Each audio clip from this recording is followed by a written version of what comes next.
माझे नाव रोहित आहे. मी इंजिनिअरिंगचे उच्च शिक्षण घेण्यासाठी नागपूर येथील एका नामांकित कॉलेजमध्ये प्रवेश मिळवला होता.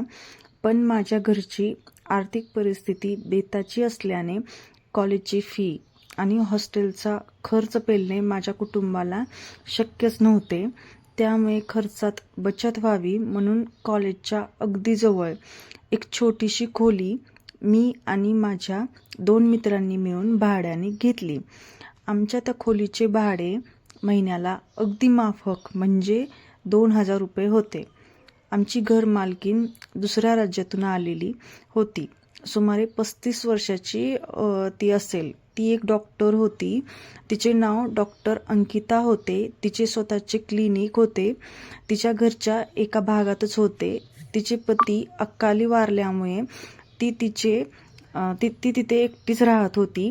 तिला 2 मुली होत्या, पण त्या दोघीही शिक्षणासाठी दुसऱ्या शहरात राहत होत्या.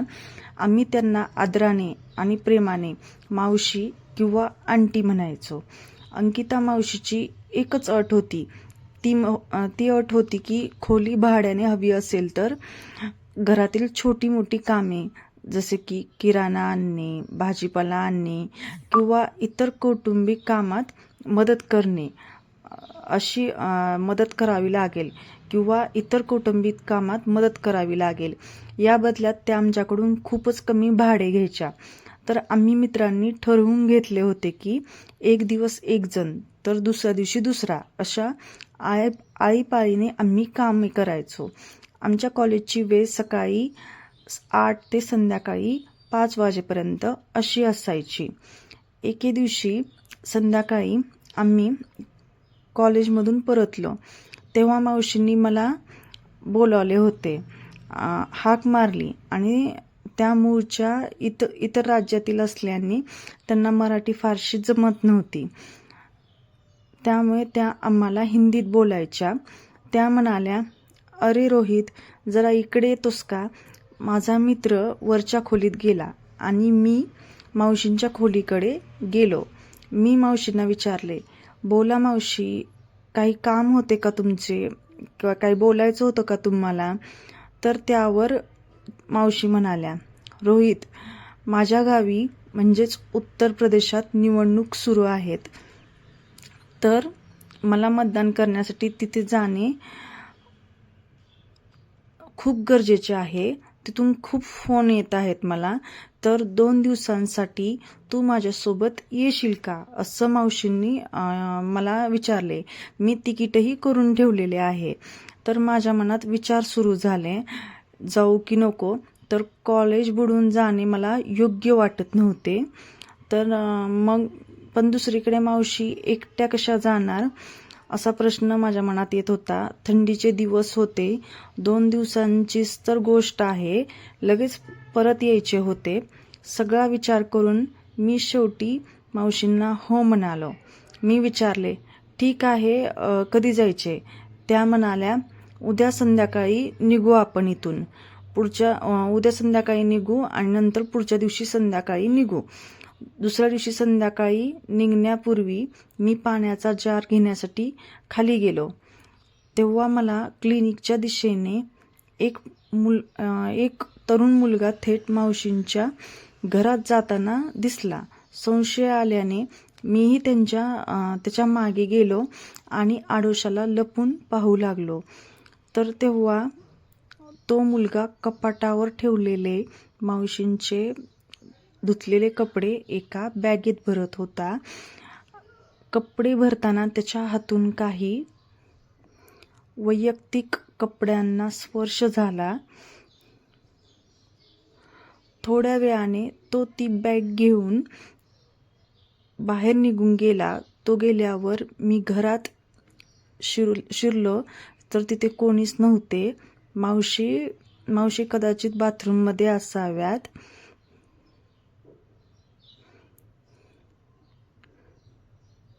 अचानक माझे लक्ष बेडवर राहिलेल्या काही कपड्यांकडे गेले. मी कुतूहलाने आणि अनपेक्षित भावनेने त्यांना स्पर्श करण्याचा प्रयत्न केला. तितक्यात मावशी बाथरूममधून बाहेर आल्या आणि त्यांनी मला ते कपडे हातात धरलेले पाहिले. त्या म्हणाल्या, "अरे रोहित, तू इथे काय करतोयस?" मी चांगलाच घाबरलेलो होतो. स्वतःला सावरत मी मावशींना म्हणालो, "मावशी, एक मुलगा आत्ता आला होता आणि तो कपडे घेऊन गेला. तर तो कोण आहे हे पाहण्यासाठी मी आत आलो होतो." मावशी माझ्याजवळ आल्या आणि म्हणाल्या, "हे माझे वैयक्तिक कपडे आहेत व त्यांना हात लावू नकोस." नंतर त्यांनी स्पष्ट केले की तो मुलगा लॉन्ड्रीवाला कपडे धुण्यासाठी होता. पण या प्रसंगामुळे माझ्यात एक वेगळीच अस्वस्थता निर्माण झाली होती. मावशींनी मला पुन्हा आठवण करून दिली की उद्या संध्याकाळी तयार राहा, आपल्याला गावी निघायचे आहे. दुसऱ्या दिवशी संध्याकाळी मी वेळेवर उठलो, सकाळी लवकर उठलो, तयार झालो. मावशींनी सुंदर पंजाबी असा ड्रेस घातला होता. त्या ड्रेसमध्ये खूपच जास्त देखण्या दिसत होत्या. आम्ही तिथे स्टेशनवरती पोहोचलो. स्टेशनवरती आपण ट्रेनमध्ये चढल्यावरती मला समजले की माझी सीट कन्फर्म नव्हती, फक्त मावशींचीच सीट रिझर्वेशन होते. TCशी खूप विनंती केली. त्यानंतर आणि काही अतिरिक्त पैसे दिल्यानंतर त्यांनी मला तिथे बसण्याची परवानगी दिली. रात्रीचे 8 वाजले होते आणि डब्यात खूप जास्त थंडी होती. मला झोप येत नव्हती. मावशी म्हणाल्या, "अरे, मला खूप झोप लागली होती." मावशी म्हणाल्या, "रोहित, तू वरच्या बर्थवर जाऊन झोप." मी म्हणालो, "नाही मावशी, तुम्ही झोपा, मी इथेच खाली बसतो." थोड्या वेळाने मावशी वरच्या बर्थवर झोपल्या.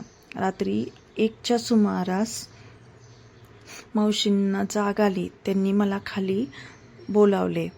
त्यांनी मला खाली अंतरलेल्या चादरीवर थंडीत कुडकुडताना पाहिले. त्या खाली उतरल्या आणि मला म्हणाल्या, "अरे रोहित, एवढ्या थंडीत तू खाली का झोपला आहेस? तुला सर्दी होईल. तू वर चल, माझ्या बर्थवर झोप." मी संकोचाने म्हणालो, "पण मावशी, एका बर्थवर दोघे कसे झोपणार?" तर त्या म्हणाल्या, "अरे, आपण ॲडजस्ट करून घेऊ, मग पण तू खाली झोपू नकोस." तर मग मी वरती झोपायला गेलो आणि मी डोक्याला पाय करून एकाच चादरीखाली झोपलो. पण माझी झोप पूर्णपणे उडालेली होती. आयुष्यात पहिल्यांदाच मी एका सुंदर अशा स्त्रीच्या इतक्या जवळ झोपलेलो होतो. रात्रभर मी जागाच राहिलो. सकाळी 10 वाजता आम्ही लखनौ रेल्वे स्टेशनवर पोहोचलो. मावशींचा पुतण्या गाडी घेऊन आला होता. आम्ही त्यांच्या गावी पोहोचलो.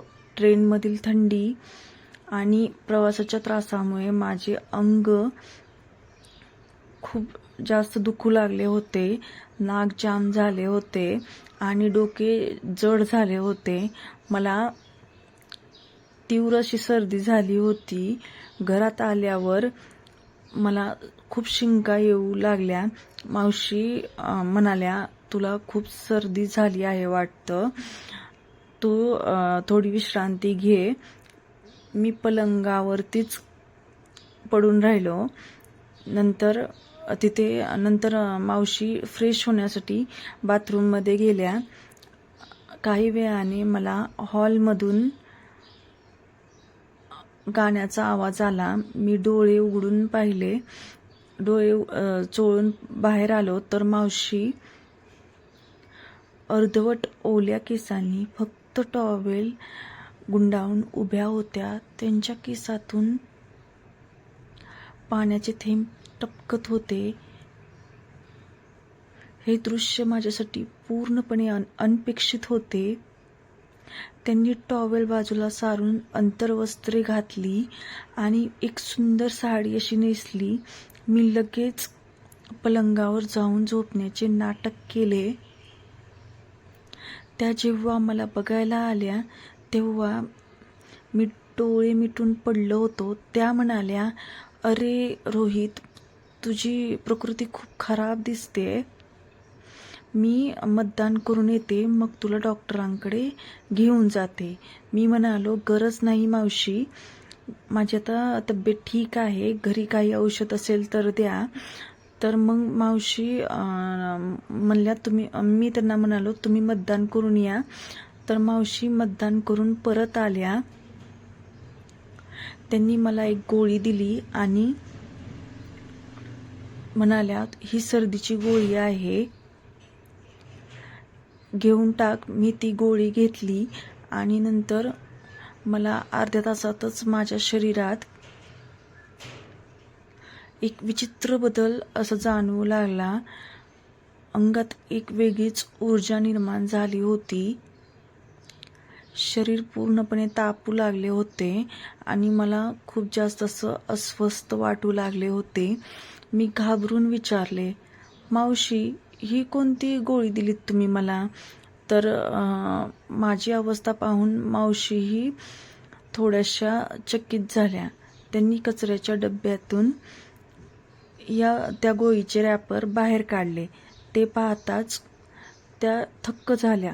ती गोळी सर्दीची नसून शरीरात अतिऊर्जा निर्माण करणारी पॉवरफुल गोळी होती. आता स्वतःला कसे सांभाळावे ते मला कळेना. मी उशी पोटाशी धरून बेडरूममध्ये जाऊन झोपलो. मावशी म्हणाल्या, "माझ्या पुतण्याने औषध आणताना चुकून दुसरीच गोळी आणली असावी असं मला वाटते." रात्री जेवण झाल्यावर मी हॉलमधील सोफ्यावर झोपण्याचा प्रयत्न करत होतो. रात्री साधारण 12 वाजता मला कोणीतरी माझ्या पायाला स्पर्श केल्याचे जाणवले. मी दचकन असा उठलो. अंधारात पाहिले तर माझ्यासमोर पारदर्शक नाईट गाऊन घालून माझ्याजवळ मावशी बसल्या होत्या. मी मावशींना म्हणालो, "मावशी, एवढ्या रात्री इथे काय करताय?" तर त्या अत्यंत भावनिक स्वरात म्हणाल्या, "माझ्या चुकीमुळे तुला खूप त्रास झाला आहे ना? तुझी ही अस्वस्थता मला दूर करायची आहे." रोहित, मी बऱ्याच वर्षापासून प्रेमासाठी, एका साथीदारासाठी खूप जास्त अशी तळमळत आहे. पती गेल्यानंतर मी अगदीच एकटी पडलेली आहे. त्या रात्री आमच्यात खूप भावनिक आणि जवळीकतेच्या गोष्टी झाल्या. दुसऱ्या दिवशी सकाळी आम्ही पुन्हा नागपूरला येण्यासाठी निघालो. रात्री आम्ही घरी पोचलो. मी माझ्या खोलीवर गेलो. माझ्या मित्रांनी आतून कडी लावलेली होती आणि ते गाढ झोपलेले होते. त्यामुळे मी बाहेर हॉलमधील सोफ्यावरती झोपलो. मध्यरात्री मावशींच्या खोलीतून काहीतरी असे विचित्र आवाज येऊ लागले. मी उत्सुकतेपोटी आणि काळजीपोटी हळूच त्यांच्या दारापाशी गेलो आणि तिथे आत पाहिले तर मावशी पलंगावरती झोपून मोबाईलमध्ये काहीतरी पाहत होत्या आणि स्वतःला शांत करण्याचा खूप जास्त प्रयत्न करत होत्या. हे पाहून मी स्तब्ध झालो. त्याच वेळी मला अचानक खोकल्याची उबळ आली. त्या आवाजाने मावशी घाबरून उठल्या आणि आमची नजरानजर झाली. मावशी म्हणाल्या, "रोहित, एवढ्या रात्री तू इथे काय करतोय? तर आणि मला असे का बघत आहेस?" मी चाचरत म्हणालो, "मावशी, आतून काही आवाज येत होता." त्यांनी मला हात धरून त्यांच्याजवळ बसवले. त्या म्हणाल्या, "त्या दिवशी तू खोलीत आला होतास तेव्हा पण माझी तुझ्यावर कोणतीही नाराजी नव्हती. मला तुझी साथ हवी आहे. त्या रात्री आमच्यातील सर्व अंतर मिटले. आम्ही एकमेकांच्या प्रेमात पूर्णपणे बुडून गेलो होतो. त्या एका रात्रीने आमचे आयुष्य पूर्णपणे बदलून टाकले. या प्रवासानंतर आमचे दैनंदिन जीवन पूर्णपणे बदललेले होते. मी कॉलेजमधून आल्यानंतर सर्वात आधी मावशींच्या क्लिनिकमध्ये जायचो.